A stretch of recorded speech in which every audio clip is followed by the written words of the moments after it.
এটা আসলো কিভাবে? ইতিহাস আমাদের জানতে হবে। ও আমার মুসলমান ভাইয়ারা, আল্লাহ রাব্বুল আলামিন কোরআন মাজিদের মধ্যে বলেছেন, ওয়া লাকাদ আরসালনা রুসুলাম মিন ক্বাবলিকা ওয়া জাআলনা লাহুম আজওয়াজাও ওয়া যুররিয়া। আমার আল্লাহ রাব্বুল আলামিন কোরআন মাজিদের সূরা এরাদের ৩৮ নম্বর আয়াতের প্রথম অংশের মধ্যে বলেন, আমার নবীজি সাল্লাল্লাহু আলাইহি ওয়াসাল্লামকে ডাক দিয়ে বলেন, তোমার পূর্বে আমি অনেক নবী রাসূল প্রেরণ করেছি, আর তাদেরকে আমি আল্লাহ তাদেরকে স্ত্রী সন্তানাদি দান করেছি। জোরে বলেন সুবহানাল্লাহ। ইতিহাস ঘাটলে পাওয়া যায় দুইজন নবী বিয়ে করে নেয়। কয়জন নবী? একজন হলো হযরত ইয়াহিয়া আলাইহিস সালাতুস সালাম, আর একজন হলো ঈসা আলাইহিস সালাতুস সালাম। এখন ঈসা আলাইহিস সালাতুস সালাম তো দুনিয়া আবার আসবেন। ঈসা আলাইহিস সালাতুস সালাম আয়েশাকে আবার বিয়ে করবেন কিনা এ বিষয়ে আল্লাহই ভালো জানে।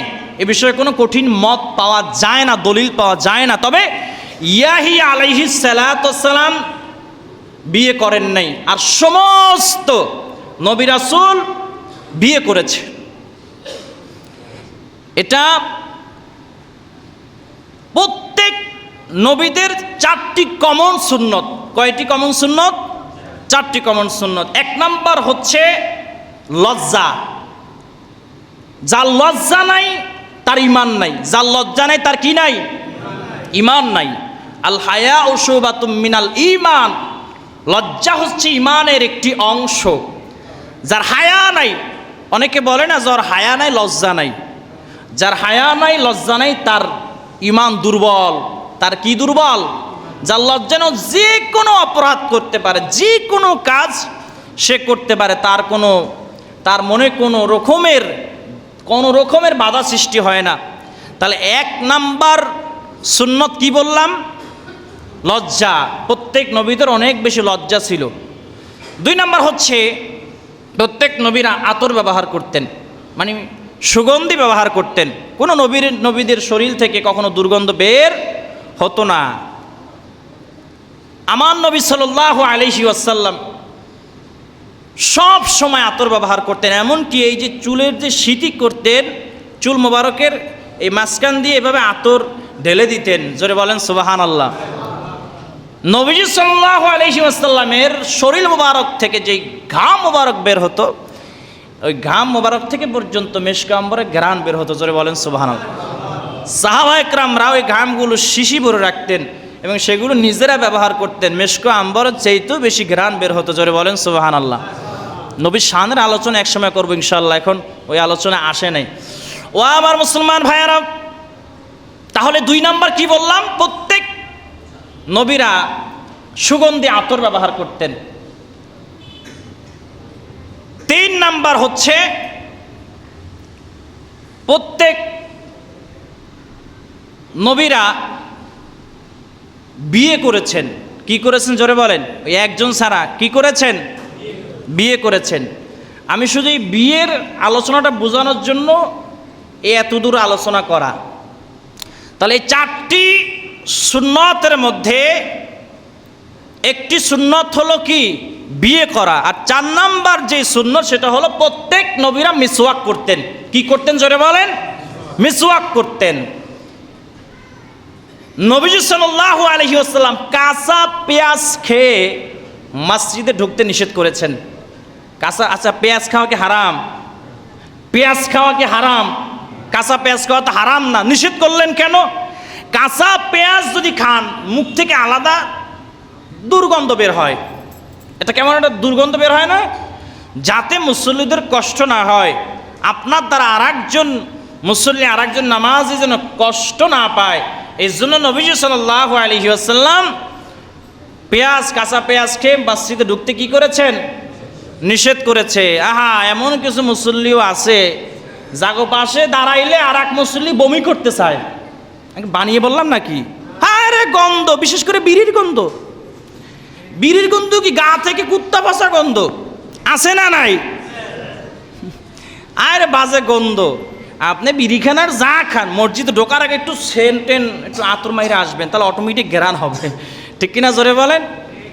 আমার কথা হলো, আপনি এখন বিড়ি খাইতে নিষেধ করলে তো আর বিড়ি আমার কথা মতো কেউ বাদ দিয়ে দিবে না, আস্তে আস্তে কমাইয়া দিবেন, খাওয়া বন্ধ করে দিবেন আস্তে আস্তে। কিন্তু মসজিদ ঢোকার আগে একটু অজু টজু সুন্দরভাবে করে একটু আতর পকেটে, ওই যে বলছিলাম যে সবসময় একটা ছোটো আতরের শিশি পকেটে রাখবেন, কুচুত করে একটু ডলা দিয়ে মসজিদে ঢুকবেন, অটোমেটিকলি বিড়ির গন্ধ গায়েব হয়ে যাবে। বুদ্ধি ঠিক আছে না? কঠিন একটা বুদ্ধি শিখাইয়া দিলাম। তাহলে মেসওয়াক করতে হবে সবসময়। কি করতে হবে? মেসওয়াক করা কি সুন্নত। প্রত্যেক নবীদের এই 4টি কমন সুন্নত, প্রত্যেক নবীদের এই 4টি কি কমন সুন্নত। ওই যে বললাম যে 3 নম্বরে বিয়ে। এই বিয়ে কিভাবে শুরু হলো? আল্লাহ রাব্বুল আলামিন কোরআন মাজিদের সূরা নিসার 1 নম্বর আয়াতের মধ্যে বলেছেন, ইয়া আইয়ুহান নাসুত্তাকু রাব্বাকুমুল্লাযী খালাকাকুম মিন নাফসিন ওয়াহিদাতিন ওয়া খালাকা মিনহা যাওজাহা وبث منها رجالا كثيرا ونساء زركن الله أكبر। আমার আল্লাহ রাব্বুল আলামিন বলেন, হে মানব মণ্ডলী, তোমাদের প্রতিপালককে তোমরা ভয় কর ঘোষণা দিয়েছেন কে? আল্লাহ বলেন, যিনি তোমাদের এক ব্যক্তি হতে সৃষ্টি করেছেন, আর যিনি তা হইতে তার স্ত্রী সৃষ্টি করেছেন, যিনি তাদের 2 জন হইতে বহু নরনারী দুনিয়ার মধ্যে ছড়াইয়া দিয়েছেন। মানে হলো আমাদের আদি পিতা আদম আলাইহিস সালাতু ওয়াসসালাম এবং আমাদের মা হাওয়া আলাইহিস সালাতু ওয়াসসালামের কথা আল্লাহ রাব্বুল আলামিন এই আয়াতের মধ্যে বলেছেন। ও আমার মুসলমান ভাইয়ারা, হযরত আদম আলাইহিস সালাতু ওয়াসসালামকে যখন আল্লাহ রাব্বুল আলামিন সৃষ্টি করলেন, জান্নাতের মধ্যে বসবাস করতে দিলেন, আদম আলাইহিস সালাতু ওয়াসসালামের কোনো কিছু ভালো লাগে না। একা একা কি ভালো লাগেনি? ভালো লাগে না। আদম আলাইহিস সালাতু ওয়াসসালাম জান্নাতের মধ্যে ঘুমায়, জান্নাতের মধ্যে ঘুমায়। ঘুম থেকে উঠে দেখে পাশে একজন সুন্দরী একজন মহিলা বসে আছে, বা দূরে একজন মহিলাকে দেখতে পাচ্ছে। আদম আলাইহিস সালাতু ওয়াসসালাম তার কাছে যখন যাওয়ার জন্য যখন রওনা হবে বা ওইদিকে যখন হাত বাড়াবে, এমন সময় আল্লাহ রাব্বুল আলামিন জিবরাইল আমিনকে পাঠিয়ে দিছে বিয়া পড়ানোর জন্য। জোরে বলেন সুবহানাল্লাহ। ফেরেশতা নিয়ে জিবরাইল আলাইহিস সালাতু ওয়াসসালাম চলে আসছে। আয়েশা বলে, ও আদম নবী, আপনি ওদিকে হাত বাড়াইতে পারবেন না, যাইতে পারবেন না, তাকাইতে পারবেন না, আপনাকে বিয়ে করতে হবে। কি করতে হবে? এখন প্রথম বিয়ে কি বুঝে? বিয়ে কি এখন কি করা লাগবে? বিয়েতে কি করা লাগবে? কয় বিয়েতে মোহর আদায় করা লাগবে। মোহর, দেন মোহর দেওয়া লাগবে। কয় দেন মোহর দেওয়া লাগবে আপনার সম্পদ থেকে। কয় সম্পদ আবার কি? এই জিনিসটা আমার কাছে নাই। এখন এই দেন মোহর আছে বলেন তো, আদম আলাইহিস সালাতু ওয়াসসালাম এবং মা হাওয়া আলাইহিস সালাতু ওয়াসসালামের দেন মোহর কি ছিল বলেন তো? দেন মোহর কি ছিল? দরুদ শরীফ বলছে কে কে? হাত উঠান। দরুদ শরীফ বলছে কে কে? মানে হযরত আদম আলাইহিস সালাতু ওয়াসসালাম এবং মা হাওয়া আলাইহিস সালাতু ওয়াসসালামের দিনমোহর কি ছিল? দরুদ শরীফ। কি ছিল জোরে বলেন, আরো জোরে বলেন। দরুদ শরীফ। আমার আল্লাহ রাব্বুল আলামিন হযরত আদম আলাইহিস সালাতু ওয়াসসালামকে জানিয়ে দিলেন, ও আদম,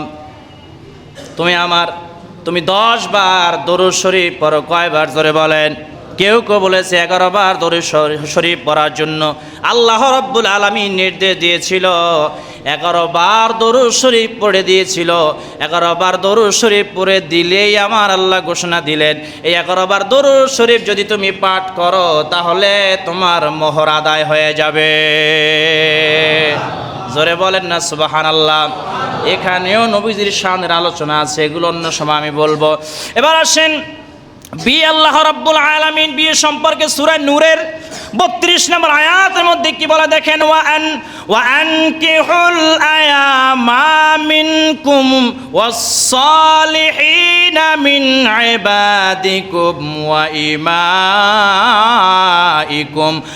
আল্লাহ রাব্বুল আলামিন সূরা নূরের 32 নম্বর আয়াতের মধ্যে বলেন, আর তোমাদের মধ্যে যারা অবিবাহিত এবং তোমাদের দাস দাসী যাদের মধ্যে যারা সৎ, তাদের মধ্যে যারা সৎ তোমরা তাদেরকে বিবাহ সম্পাদন করে দাও। জোরে বলেন সুবহানাল্লাহ। যদি তারা অভাবগ্রস্ত হয় তাহলে আল্লাহ নিজ অনুগ্রহে তাদেরকে অবমুক্ত করবেন। জোরে বলেন সুবহানাল্লাহ। আল্লাহ কি বললেন? যে তোমাদের মধ্যে যারা অবিবাহিত আছে তাদেরকে কি দিয়ে দাও? তাদেরকে তোমরা বিয়ে দিয়ে দাও। ঘোষণা দিয়েছেন কে? আল্লাহর ঘোষণা। এখনকার যুগে তো বাবা মারা সন্তানদেরকে বিয়ে সহজে করাইতেই চায় না, আছে না নাই? পোলার বয়স হয়ে গেছে 30, 28, বুড়ো হয়ে যাচ্ছে। আচ্ছা, এখন হায়াতের বাজেট কত বছর? সর্বোচ্চ 63 বছর। বিয়ে সহজে করাইতেছে না। হুজুর, ছেলে তো বাঁধেন না, ছেলে নিজের পায়ে আগে দাঁড়াক, প্রতিষ্ঠিত হোক, তারপরে বিয়ে করাবো। আমি বলি এটা আপনি ভুল রং থিওরি আপনার। ইসলাম বলে আগে বিয়ে করো তারপরে প্রতিষ্ঠিত হও। ঠিক কিনা জোরে বলেন? আগে কি করো? বিয়ে করো, তারপরে প্রতিষ্ঠিত হও। বিয়ে করলে অটোমেটিকলি আল্লাহ রহমত বরকত বাড়ায় দেয়। জোরে বলেন সুবহানাল্লাহ। কয় হুজুর নিজের পায়ে সন্তান দাঁড়ায় নাই, নিজের পায়ে দাঁড়াক তারপরে বিয়ে করাবো। আমার প্রশ্ন, আপনার সন্তান কি আমার পায়ে খাড়াইয়া রয়েছে নাকি? হ্যাঁ, তো নিজের পায়ে দাঁড়াইয়া রয়েছে। কথা কি বলে দেখেন, কয় নিজের পায়ে আগে দাঁড়াক তারপরে বিয়ে করাবো। আমি এগুলোর ঘোর বিরোধী। কারণ হচ্ছে আপনি পুরা ইসলামের বিরুদ্ধে আচরণ করছেন। যেখানে ইসলাম বলে আগে বিয়ে করো তারপরে প্রতিষ্ঠিত হও, আর আমরা সেখানে আগে বলি যে প্রতিষ্ঠিত হোক তারপরে বিয়ে করাবো। তাহলে আপনি ইসলামের বিরুদ্ধে চলে গেলেন না? অতএব সন্তান যখন, ছেলে যখন প্রাপ্ত বয়স হবে, 25-26 বছর যখন বয়স হয়ে যাবে, এক কথায় 22-23-24 বছর বয়স হয়ে যাবে, ওই সন্তানের জন্য বউ এনে দেওয়া ফরজ আইন হয়ে যায়, পিতা মাতার জন্য ফরজ আইন। ওই সন্তান অবিবাহিত থাকাকালীন যত গুনাহ করবে, যত ব্যভিচার করবে, পিতা মাতাও কাল কিয়ামতের ময়দানে আল্লাহর দরবারে এর জন্য জবাবদিহিতা করতে হবে। কথা বুঝতে পেরেছেন? মেয়ের যখন বিয়ের বয়স হবে, মেয়েকে বিয়ে দেওয়া ফরজ আইন হয়ে যায়, ফরজ আইন হয়ে যায়, বিয়ে দিয়ে দেওয়া লাগবে। ওই মেয়েকে যে বিয়েতে না দিয়ে ঘরে রাখছেন, যত পোলাগো লাগে ফ্রি মেসেঞ্জারে সেটিং করবে, এর জন্য আপনাকেও আল্লাহর দরবারে জবাবদিহিতা করা লাগবে। ঠিক কিনা জোরে বলেন? ও নবীর আশিকের দল, আমার আল্লাহ রব্বুল আলামিন বলেন কোরআন মাজিদের সূরা নূরের 33 নম্বর আয়াতের মধ্যে বলেছেন, ওয়ালিয়াস্তাফিফিল্লাযীনা লা ইয়াজিদুনা নিকাহান হাত্তা ইউগনিয়াহুমুল্লাহু মিন ফাদলিহি। আল্লাহু আকবার বলেন। আমার আল্লাহ রাব্বুল আলামিন সূরা নূরের 33 নম্বর আয়াতের মধ্যে বলেছেন, আর যাদের বিবাহ করার সামর্থ্য নাই তারা যেন সংযম অবলম্বন করে যতক্ষণ পর্যন্ত তারা আল্লাহ তাদেরকে নিজ থেকে অনুগ্রহ দান করে দেন। নিজ থেকে যতক্ষণ পর্যন্ত অনুগ্রহ দান না করেন, এখানে দুইটা ব্যাখ্যা আছে। যে আল্লাহ বলেছেন যাদের বিবাহ করার সামর্থ্য নাই, তার মানে এখানে অনেক মুফাসসিররা ব্যাখ্যা করেছে সামর্থ্য নাই বলতে শুধু টাকা পয়সা বুঝিয়েছে তা নয়, অনেকের অনেক রকম শারীরিক প্রবলেম আছে না নাই? তাহলে শারীরিক যাদের সমস্যা, এদের বিয়ে করার প্রয়োজন নাই। আল্লাহ বলে তোমরা রোজা রাখো। কি রাখো? জোরে বলেন। রোজা রাখো, রোজা রাখা লাগবে। আবার যাদের একেবারে ঘর বাড়ি কিচ্ছু নাই, অর্থনৈতিক একেবারে ধ্বংস, একেবারে কি ধ্বংস নাই, মানে কিচ্ছু নাই, বউ নিয়ে রাখবো কই, ওই জায়গাটাও নাই, এদের জন্য বিয়ে করার দরকার নেই। এরা কি রাখবে? রোজা রাখবে। অন্তত বউ নিয়ে যে থাকবে এমন একটা বাসা ভাড়া তো লাগবে। ঠিক কিনা জোরে বলেন? আহা, অনেক জায়গায় দেখবেন যে বউ রাখার জায়গা নেই, সে বিয়ে করার পাগল হয়ে গেছে। এরা যদি আমার একটা হুজুর বিয়ের ওয়াজ করেন, কাজ হবে? হবে না। আর থাকার জায়গা নাই, এরা তো আইসা হুজুরে কবে না হুজুর একটু বিয়ের ওয়াজ করেন। তারাই বলে বিয়ের ওয়াজ করেন যাদের মোটামুটি সামর্থ্য আছে, যাদের বিয়ে কি হয়েছে, ফরজ হয়েছে। ঠিক কিনা জোরে বলেন? ও আমার মুসলমান ভাইয়ারা, নবীজি সাল্লাল্লাহু আলাইহি ওয়াসাল্লামের হাদিস, আমার নবীজি সাল্লাল্লাহু আলাইহি ওয়াসাল্লাম বলেন পরস্পর দুজনের মধ্যে ভালোবাসা স্থাপনের মাধ্যম হলো স্বামী স্ত্রী। জোরে বলেন সুবহানাল্লাহ। স্বামী স্ত্রী ভালোবাসার মাধ্যম। স্বামী স্ত্রীর মধ্যে যদি ভালোবাসা গভীর থাকে, ওই সংসার দেখবেন উন্নতি হয়ে যায় খুব তাড়াতাড়ি, ঠিক কিনা জোরে বলেন। আর স্বামী স্ত্রীর মধ্যে যদি সাপ আর বেজির মতন যদি দ্বন্দ্ব থাকে, ওই সংসার জীবনও উন্নতি হবে না।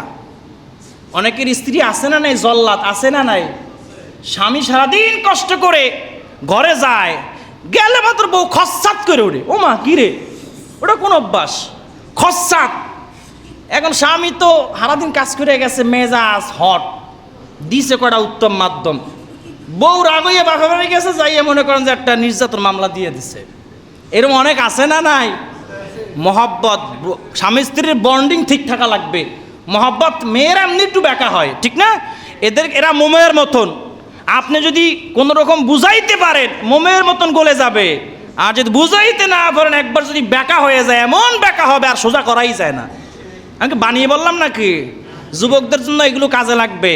ও আমার মুসলমান ভাইয়ারা, নবীজি সাল্লাল্লাহু আলাইহি ওয়াসাল্লাম বুখারী মুসলিম শরীফ হাদিসের মধ্যে বলেছেন, ইয়া মাশারাশ শাবাব মান ইসতাতা মিনকুমুল বাতা ফালইয়াতাযাওয়াজা ফাইন্নাহু আগাদ্দু লিল বাসার।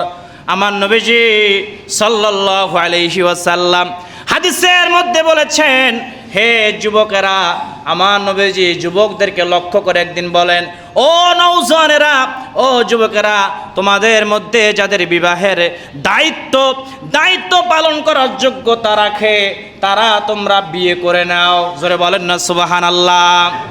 যদি তোমরা বিয়ে করো, নবীজি বলেন, তাহলে তোমাদের দৃষ্টি সংযত রাখবে এবং লজ্জাস্থান হেফাজত রাখে। বিয়ে কি করে? নিজের দৃষ্টি সংযত রাখে এবং লজ্জাস্থান হেফাজত রাখে। এখানে আরেকটি কথা দেখবেন, মানুষ এই যত মেয়েলি বিষয় ঘটনা ঘটে, যত ধর্ষণের শিকার হয়, ইপটিজিংয়ের শিকার হয়, যত এই বেবিচার মানুষ লিপ্ত হয়, দেখবেন আগে চোখ দিয়ে দেখে, তারপর কিন্তু অপরাধ করে, ঠিক কিনা জোরে বলেন। তাহলে মানুষের চোখের আয়না হলো হৃদয় হলো কি? চোখের আয়না। আগে চোখ দিয়ে দেখে, তারপর হৃদয়ে ওটা কল্পনা করে, লালন করে, তারপরে এই পাপ সংগঠিত করে, ঠিক কিনা জোরে বলেন।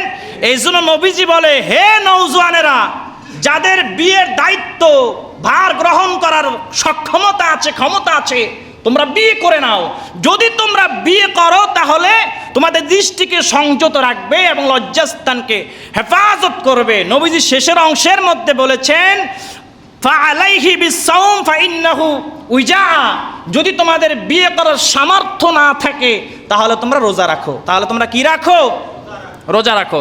ও আমার মুসলমান ভাইয়ারা, নবীজি সাল্লাল্লাহু আলাইহি ওয়াসাল্লাম হাদিসের মধ্যে আবার বলেন যে খালি বিয়ে করলে হবে না, 4টি গুণ দেখে বিয়ে করা লাগবে। কয়টি গুণ? শুধু সুন্দরী দেখলেই মাত্র লাভ মারা যাবে না। সুন্দরী দেখে লাভ মারলে হবে না। শুধুমাত্র অনেক যুবকরা আছে খালি সুন্দর খোঁজে, আছে না নাই? সুন্দরী খোঁজে, দিনদারিতা খোঁজে না, চরিত্র আছে কিনা, চরিত্রবান কিনা খুঁজে না, ভালো কিনা খুঁজে না, পর্দানিশী কিনা খুঁজে না, আর মা ভালো কিনা খুঁজে না। খালি সুন্দর দেখেই লাভ মারছে, আবেগের ঠেলায় বিয়া করে লাইছে, শেষে আজীবন কষ্টের মধ্যে জীবন যাপন করে, আছে না নাই? নবীজি কি বলে দেখেন, নবীজি সাল্লাল্লাহু আলাইহি ওয়াসাল্লাম সহিহ বুখারী মুসলিম শরীফের মধ্যে বলেন, তুনকাহু আল মারআতু আরবাঈ লিমালিহা ওয়া লিহাসাবিহা ওয়া লিজামালিহা ওয়া লিদীনিহা ফাজফার বিযাতিদ দীন। নবী সাল্লাল্লাহু আলাইহি ওয়াসাল্লাম বলেন, মেয়েদেরকে সাধারণত 4টি বিষয় দেখে তোমরা বিয়ে করো। কয়টি বিষয় দেখে বিয়ে করো? 1 নাম্বার হচ্ছে লিমালিহা, ওই নারীর সম্পদ আছে কিনা এটা দেখবা। 2 নাম্বার হচ্ছে বংশমর্যাদা দেখবা। 3 নাম্বার রূপ সৌন্দর্য দেখবা। 4 নাম্বার দিনদারিতা দেখবা। নবীজি তার পরের অংশের মধ্যে বলেন, তবে তোমরা দিনদারিতাকে প্রাধান্য দিবা, পর্দানিশী নারীকে প্রাধান্য দিবা, চরিত্রবান নারীকে প্রাধান্য দিবা। নবীজি বলেন, প্রথম 3টা যদি না থাকে কোনো সমস্যা নেই, যদি দিনদারিতা থাকে, পর্দানিশী যদি হয়, আল্লাহওয়ালা যদি হয়, তাহলে তোমরা তাকে প্রাধান্য দিয়ে বিয়ে করে নাও। জোরে বলেন সুবহানাল্লাহ। তাহলে এই 4টি গুণ দেখে বিয়ে করতে হবে। যারা বিয়ে করে নাই আমার যুবক ভাইয়েরা আছে না, এখানে যুবকরা বিয়ে করে না, আছে না নাই? অন্তত এই 4টি বিষয় মনে রাখবা। কয়টি বিষয়? বিয়ে করতে গেলে সুন্দর দিকে লাভ মাইরা যে তাড়াতাড়ি কবুল ফরান, এই কথা কর দরকার নাই। আগে খোঁজ খবর না যে দিনদারিতে আছে কিনা, চরিত্রবান কিনা, এর মা কেমন, এ পর্দানিশী কিনা। যদি পর্দানিশী নাও হয় তাও নিজের ঘরে এনে তো পর্দা করন যাইব, ঠিক কিনা জোরে বলেন?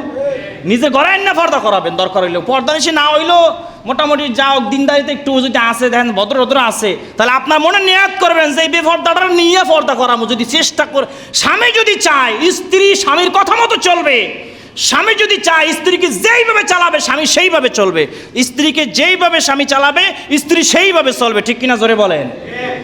আর আপনি যদি বউর কথা মতন চলেন কেমন হবে? বউর কথা ওড়ে বসে কিছু স্বামী আছে না নাই? হ্যাঁ ঠিক আছে, স্ত্রী কথা মানা লাগবে। তবে এই জন্য যদি স্ত্রী বলে যে তোমার বাবা মা থেকে তুমি জুদা হয়ে যাও, আলাদা হয়ে যাও, বা আমারে খাওয়ান ফরন দিবা না, এই কথা মানা যাবে না, ঠিক কিনা জোরে বলেন? অসংখ্য স্ত্রী আছে 2 দিনের বৈরাগী, ঘরে আইসা বাবা মাকে শ্বশুর শাশুড়িকে জুদা করে দেয়, আলাদা করে দেয়, ঘর থেকে বের করে দেয়, আছে না নাই? এমন স্ত্রী থেকে সাবধান থাকা লাগবে, এদেরকে টাইট দিতে হবে, বুঝাইতে হবে। মারামারি করা যাবে না, মারামারি করা যাবে না। এখন রাগের ঠেলায় যদি হাত ভেঙে দেন কাজ হবে? কোন নবীরা স্ত্রীদের গায়ে হাত তুলতেন না। আমার নবী সাল্লাল্লাহু আলাইহি ওয়াসাল্লাম কখনো স্ত্রীদের গায়ে হাত তুলতেন না, মারতেন না, আঘাত করতেন না। তাহলে আপনারা অনেকে দিয়ে বউ মাইরা ফাড়ায় আলান, এটা কোন সুন্নত পালন করেন? শয়তানের সুন্নত, ঠিক কিনা জোরে বলেন? পাগলায় দিতাম এটা বোঝে না, পাগলারে জেলাপি দেওয়াই যাবে না, কোনোভাবে সুযোগ নাই। জেলাপি দিবেন কেমনে? এইরকম যদি ঝামেলা হয় তো জেলাপি না দিয়ে থাড়াই ভালো, ঠিক কিনা জোরে বলেন? আবার বিয়ে শুধু করলে হবে না, মোহর আদায় করা লাগবে। কি আদায় করা লাগবে? মোহর। এখন মোহর কি 50 লাখ টাকা দিব নাকি? নবীজি হাদিসের মধ্যে কি বলে দেখেন, আমার নবীজি সাল্লাল্লাহু আলাইহি ওয়াসাল্লাম, এই বয়ানটা করেই ওয়াজ শেষ। নবীজি সাল্লাল্লাহু আলাইহি ওয়াসাল্লাম বলেন, ক্বালা রাসূলুল্লাহি সাল্লাল্লাহু আলাইহি ওয়াসাল্লাম খয়রুস সাদাকা খয়রুস সাদাকি আইসারু। আমার নবীজি সাল্লাল্লাহু আলাইহি ওয়াসাল্লাম বলেন, মোহরের মধ্যে সেই পরিমাণ মোহর দেওয়া উত্তম যেই পরিমাণ আদায় করা তোমার সাধ্যের মধ্যে আছে। এখন আমরা অনেক জায়গা বিয়া পড়াই, কাবিন নামার যখন বলে হুজুর দেন মোহর হইল 20 লাখ, 20 লক্ষ 50,501 টাকা, এরম আছে না নাই? আহারে ওই জামাইরে যদি বেচে হলাম তাও 20 লক্ষ টাকা দেন মোহর জীবন আদায় করতে পারবে না, ঠিক কিনা? অনেক যুবকরা এই ভয়ে বিয়ে করে না, কয় 20 লাখ টাকা দেন মোহর করতে দিমু, বিয়েই দরকার নাই। কয় স্বর্ণ লাগবে 5 ভরি, 2 ভরি, 3 ভরি, স্বর্ণের বড়ি এখন 2.5 লাখ টাকা মনে হয়, 2,65,000, 3.5 লাখ টাকা। পোলাপাইনের বিয়া তো খতম। এই স্বর্ণের চাপ দেওয়া যাবে না। আপনারা দেখবেন ছেলে দিনদার কিনা, নামাজি কিনা, মোটামুটি ইনকাম করে কোনোরকম ডাইল ভাত খাওয়াইতে পারবে কিনা আপনার মেয়েকে। আপনি ছেলে দিনদারিতা ছেলে দেখে যদি মেয়েটাকে বিয়ে দেন অনেক সুখী হবে, ঠিক কিনা জোরে বলেন? এখনকার যুগে আগে দেখে ছেলে যেমন হোক, ছেলে টাকলা হোক, ছেলের ছাদে চুল একটাও না তাও টেহা আসেনি, দেখ কমন না, কমন পড়ছে না পরীক্ষার, একটা কমন পড়ে গেছে প্রশ্ন, কয় দেখ ওর টাকলা ছাদ না থাকলেও চলবো, টেহা থাকলে ওকে। আমি কি বানিয়ে বললাম? অথচ উচিত নবীজির সুন্নাত হলো ছেলে দিনদার কিনা, চরিত্রবান কিনা, ওর বংশমর্যাদা কি দেখে, ছেলে মোটামুটি ইনকাম করতে পারে কিনা দেখে বিয়ে দিয়ে দাও, এটা নবীজির হাদিস। আর আমরা পোলার চুল যদি না থাকে ছাদে, কোনো বয়স পর্যন্ত 60 হোক 50 হোক কোনো সমস্যা নাই, টেহা আসেনি, দেখ টেহা। তাহলে নাউজুবিল্লাহ পড়েন, আল্লাহ হেদায়েত দান করুক, আমিন বলেন। নবীজি সাল্লাল্লাহু আলাইহি ওয়াসাল্লাম হাদিসের মধ্যে বলেছেন, আদ-দুনিয়া কুল্লুহা মাতাউন ওয়া খায়রু মাতাইদ দুনিয়া আল মারআতু আস-সালিহা। আমার নবীজি বলেন দুনিয়াটা পুরাটা হলো সম্পদ, আর দুনিয়ার সমগ্র দুনিয়ার বস্তু হলো সম্পদ। আর এই দুনিয়ার যা সম্পদ আছে এর মধ্যে সবচেয়ে দামি সম্পদ হলো নেককার সালেহা আবেদা স্ত্রী। জোরে বলেন সুবহানাল্লাহ।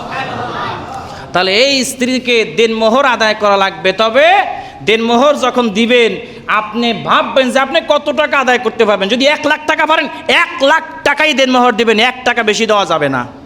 1 টাকা বেশি দেওয়া যাবে না। দেনমোহর সম্পর্কে আল্লাহ কোরআনে সূরা নিসা 4 নম্বর আয়াতে কি বলে দেখেন, ওয়া আতুন নিসা সাদকাতিহিন্না নিহলাতা।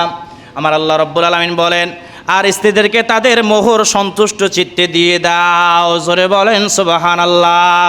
আল্লাহ রাব্বুল আলামিন অপর আয়াতের মধ্যে বলেছেন, ফাআতুহুন্না উজুরাহুন্না ফারিদাতা। আমার আল্লাহ রাব্বুল আলামিন বলেন, তাদের মোহর তাদের ফরজ হিসাবে দিয়ে দাও। জোরে বলেন সুবহানাল্লাহ। ফরজ হিসাবে তাদের মোহর দিয়ে দাও। এই জন্য মোহর দেনমোহর কম দিতে হবে। এখন আমরা চিন্তা করি, গার্জিয়ান যারা চিন্তা করি যে যে সংসার টিকবে কি টিকবে না, দেই 50 লাখ টাকা দিয়ে দিই কাবিন, তাহলে সংসার ভাঙবে না। না, আপনার তো বিসমিল্লাহই গলত। আপনি বিয়ে দেওয়ার আগে ভাবেন যে সংসার ভাঙবে যাইব, তো সংসার ভাঙবেই। 50 লাখ টাকা যাদের কাবিন, দেখবেন অধিকাংশ বিয়ে টিকে না। অতিরিক্ত কোনো কিছু বাড়াবাড়ি করা ভালো না। এই বিয়েকে আজ কিছু গার্জিয়ানরা কঠিন করে রেখেছে। আমরা আমাদের এই সমাজ বিয়েকে কঠিন করে দিয়েছে, জেনা ব্যভিচারকে সহজ করে দিয়েছে, ঠিক কিনা জোরে বলেন।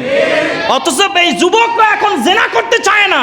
আমার মসজিদের কথা বলি, অসংখ্য যুবকদের আর্থনা যে হুজুর একটু ভালো ওয়াজ করেন যে আমগো বাপ মা যেন বিয়ে করায় বউ এনে দেয়। তার মানে আমি এইটুকু বুঝতে পেরেছি, যুবকরা এখন জেনা করতে চায় না, ব্যভিচার করতে চায় না। আমার যুবকরা হালাল সম্পর্কে আবদ্ধ হয়ে সুন্দর একটি সংসার করতে চায়।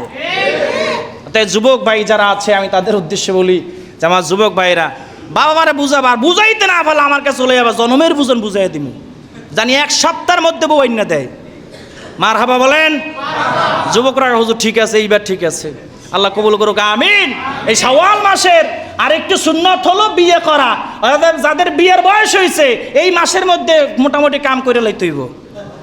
রাজি আসেনি যুবকরা? রাজি আসেনি? যুবকরা এতটা যারা বিয়ে করে, নারায়ে তাকবীর, নারায়ে তাকবীর।